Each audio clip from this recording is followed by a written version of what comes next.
Hello students, आज हम आपको लिटरेचर का चैप्टर पढ़ाएंगे जिसका नाम टाइटल है नेताजी का चश्मा। नेताजी का चश्मा चैप्टर के राइटर हैं स्वयं प्रकाश। ओके, राइटर नेम आपको हर चैप्टर के याद रखने हैं, ये बात ध्यान रखिए। चाहे वो गद्य हो चाहे पद्य हो, आपको राइटर नेम तो याद रखने ही हैं। तो नेताजी का चश्मा, जैसे कि इसके टाइटल से ही स्पष्ट है कि एक हालदार साहब होते हैं और वो अपने शहर से कस्बे की ओर हर 15वें दिन जाते हैं काम से। तो जब वो वहाँ जा रहे होते हैं तो रास्ते में एक पान की दुकान पड़ती है और एक नेताजी की मूर्ति भी वहाँ पर लगी हुई है। जहाँ पर वो पान खाते हैं वहीं चौराहे पर नेताजी सुभाष चंद्र बोस की मूर्ति लगी हुई है। तो वो जब पहली बार जाते हैं तो देखते हैं कि मूर्ति तो पत्थर की बनी हुई है, संगमरमर की बनी हुई है, लेकिन चश्मा नहीं है उस पर। तो वो खैर चले जाते हैं, मूर्ति को माथा टेक कर और आगे बढ़ जाते हैं, जैसा कि हम लोग महापुरुषों की मूर्ति देखकर करते ही हैं। वो मूर्ति कैसी होती है? वो मूर्ति है कंधे तक की, सिर्फ कंधे तक की मूर्ति, जिसे हम बस्ट कहते हैं। बुक में भी आपके लिखा हुआ है कि बस्ट कहते हैं ऐसी मूर्ति को जो टोपी की नोक से लेकर और कोट के दूसरे बटन तक की मूर्ति होती है, कंधे तक की, उसको हम बस्ट कहते हैं। ये आपका बहुत इम्पॉर्टेंट क्वेश्चन भी है, जो कई बार एग्जाम में पूछा भी जाता है कि बस्ट किसे कहते हैं। ठीक है, तो वो हालदार साहब जब हमेशा जाते हैं और पान वाले से पान भी खाते हैं और आगे बढ़ जाते हैं। फिर एक बार जब वो आते हैं तो उन्हें उस पर मूर्ति पर चश्मा लगा हुआ दिखाई देता है। तो मूर्ति संगमरमर की और चश्मा रियल होता है। तो वो कहते हैं अरे वाह, क्या आइडिया है, मूर्ति संगमरमर की और चश्मा रियल। तो वो जब पान खा रहे होते हैं तो पान वाले से पूछते हैं कि ऐसा क्या है, ये चश्मा कौन लगाता है? तो पान वाला उन्हें बताता है हंसते हुए। पान वाला बहुत मोटा था, काला सा आदमी था और हमेशा पान चबाता रहता था, और उसके दांत भी इसीलिए लाल और काले हो गए थे। और मोटा था इसलिए जब वो हंसता था तो उसकी तोन भी साथ में हिलती रहती थी। तो ये हास्य का पुट कहानियों में दिया जाता है। तो हमेशा जब वो हालदार साहब उससे पूछते हैं कि मूर्ति तो संगमरमर की है और चश्मा असली का लगा हुआ है, तो ऐसा क्या है? तो पान वाला हंसते हुए बताता है कि ये कैप्टन उस पर चश्मा लगाता है। तो हालदार साहब चले जाते हैं कि कैप्टन कोई होगा, पहले फौज में होगा, जहाँ भी वो सेना में भर्ती होगा तो लोग उसको कैप्टन कहते होंगे।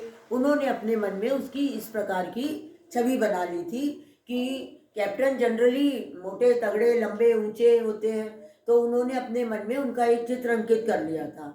जब हमें किसी के बारे में कुछ बताया जाता है तो हमारे मन में उस व्यक्ति के प्रति एक चित्र बन जाता है। ऐसे ही जब पान वाले ने बताया कि कैप्टन मूर्ति पर चश्मे लगाता है, तो हालदार साहब ने भी सोच लिया कि भाई कैप्टन मोटा तगड़ा लंबा सा कोई आदमी होगा। खैर हालदार साहब चले जाते हैं। अगली बार वो आते हैं तो फिर वहीं रुकते हैं और देखते, पान भी खाते हैं और मूर्ति पर प्रणाम भी करते हैं, नतमस्तक भी होते हैं। और फिर पान वाले से पूछते हैं कि भाई ये कैप्टन कौन है? तो क्या ये पहले सेना में था? वो अपनी उत्कंठा दबा नहीं पाते हैं, तो पान वाले से पूछते हैं क्या ये पहले कैप्टन सेना में था? तो पान वाला कहता है, हंसने लगता है कि सेना में? वो क्या जाएगा सेना फौज में, पागल है पागल। तो हालदार साहब को बड़ा खराब लगता है कि वो तो देशभक्त है और नेताजी की मूर्ति पर हमेशा चश्मा भी लगाता है, इसका मतलब उसके अंदर देशभक्ति की भावना है। और पान वाला उसको पागल है पागल कहकर संबोधित कर रहा है, तो उन्हें ये बात खराब लगती है। तो इतनी देर में ही दूर से कैप्टन आता हुआ दिखाई देता है, अपने चश्मों की बांस के सहारे सारे चश्मे टंगे हुए हैं उसके। और हालदार साहब देखते हैं कि एक पतला दुबला मरियल सा आदमी आ रहा है और चश्मों की छड़ी लेकर, और उस पर खूब सारे चश्मे लगे हुए हैं। तो वो मन में सोचते हैं कि इसकी तो अपनी दुकान भी नहीं है, और वो एक दुकान के सहारे टिकाता है अपना, और नेताजी के चश्मे रोज बदल देता है। बीच बीच में ग्रामीण भाषा का प्रयोग भी किया गया है कि कोई गिराक आ गया तो समझो वो चश्मा उसको दे देता है और नेताजी की मूर्ति पर दूसरा चश्मा लगा देता है। तब हवलदार साहब को समझ में आया धीरे धीरे कि कोई कैप्टन नाम का व्यक्ति है जो लंगड़ा भी है, लेकिन देशभक्ति की भावना से प्रेरित होकर वो मूर्ति पर प्रतिदिन चश्मे बदलता रहता है।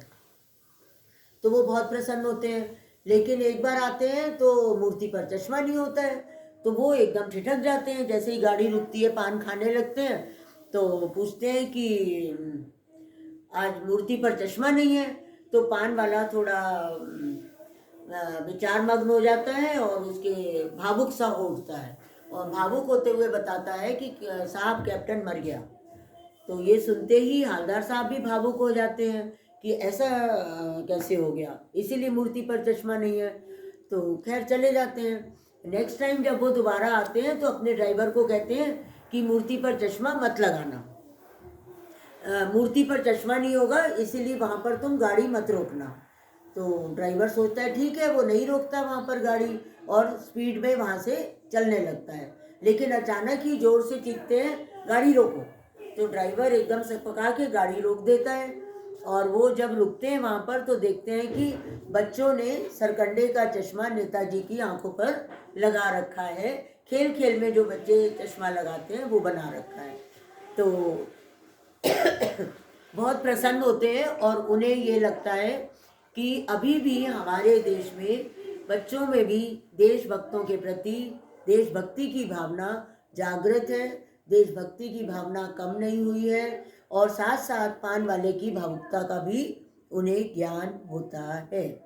इस प्रकार कहानी समाप्त कर दी जाती है। लेकिन इसमें से छोटे छोटे क्वेश्चंस मैंने निकाले हैं और वो मैंने लिखे भी हैं। तो सबसे पहला क्वेश्चन हमारा आता है, बस्ट किसे कहते हैं।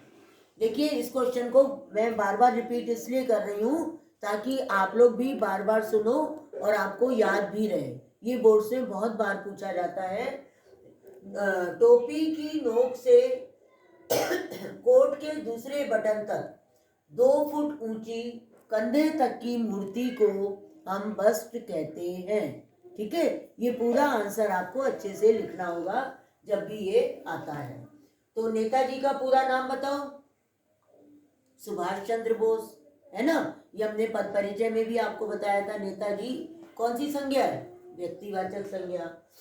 नेताजी का नारा क्या था? दिल्ली चलो और तुम मुझे खून दो, मैं तुम्हें आजादी दूंगा। मूर्ति किसकी थी? मूर्ति संगमरमर की थी तथा चश्मा कैसा था? चश्मा रियल था। ओके क्योंकि आपकी स्टोरी में भी आया है, कभी चौड़े फ्रेम का चश्मा, कभी नीले रंग का चश्मा, तो वो चश्मे वाला बदलता रहता था उनका चश्मा।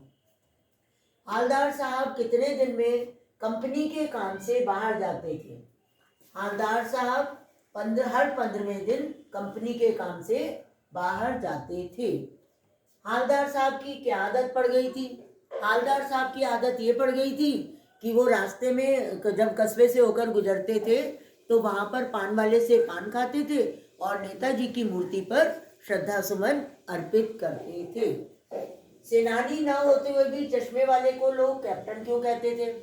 सेनानी न होते हुए भी चश्मे वाले को लोग कैप्टन इसलिए कहते थे क्योंकि उसके अंदर देशभक्ति की भावना कूट कूट कर भरी हुई थी। फिर नेताजी की मूर्ति पर बच्चों द्वारा सरकंडे का चश्मा लगाना क्या प्रदर्शित करता है? तो नेताजी की मूर्ति पर बच्चों का द्वारा सरकंडे का चश्मा लगाना उनकी देशभक्ति की भावना को प्रदर्शित करता है और ये दिखाता है कि हमारे बच्चों में भी अभी देशभक्ति की भावना जीवित है। वे भी अपने देश पर बलिदान होने वाले नेताओं का सम्मान करते हैं। फिर पान वाले पर एक टिप्पणी लिखिए। तो पान वाला एक मोटा काला मोटे व्यक्तित्व वाला व्यक्ति था।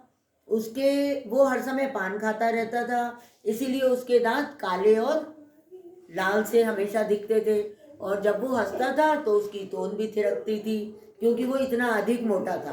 तो हंसते समय उसकी तोंद हिलती थी और लेकिन वो भावुक भी है क्योंकि जब वो बताता है कि कैप्टन मर गया तो वो भावुक हो जाता है और भावुकता में ही वो हालदार साहब को बताता है कि साहब कैप्टन मर गया।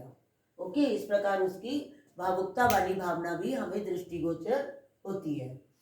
हालदार साहब ने जब तक कैप्टन को नहीं देखा था तब तक उनके मन में कैप्टन की कैसी छवि रही होगी। ये भी मैंने अभी अभी आपको चैप्टर में ही बताया पूरी समरी में, कि जब हम किसी व्यक्ति को जब तक नहीं देखते हैं, खाली नाम से या उसके कामों को सुनते हैं, तो हमारे मन में उसके लिए एक विशिष्ट छवि सी बन जाती है। ठीक उसी प्रकार कैप्टन की देशभक्ति की भावना देखकर हालदार साहब के मन में ये छवि बन गई थी कि कैप्टन कोई फौज का रिटायर्ड सेनानी होगा, युवक होगा, और तभी वो नेताजी की मूर्ति पर चश्मा लगाता है। इसके अतिरिक्त वो हट्टा कट्टा, ऊंचा, लंबा, सौष्ठव शरीर वाला व्यक्ति होगा, आकर्षक व्यक्तित्व वाला व्यक्ति होगा। इस प्रकार की छवि हालदार साहब के मन में बन गई थी। हालदार साहब ने ड्राइवर को चलते समय कस्बे में गाड़ी रोकने के लिए मना किया था, किंतु अचानक ही उन्होंने गाड़ी क्यों रुकवाई?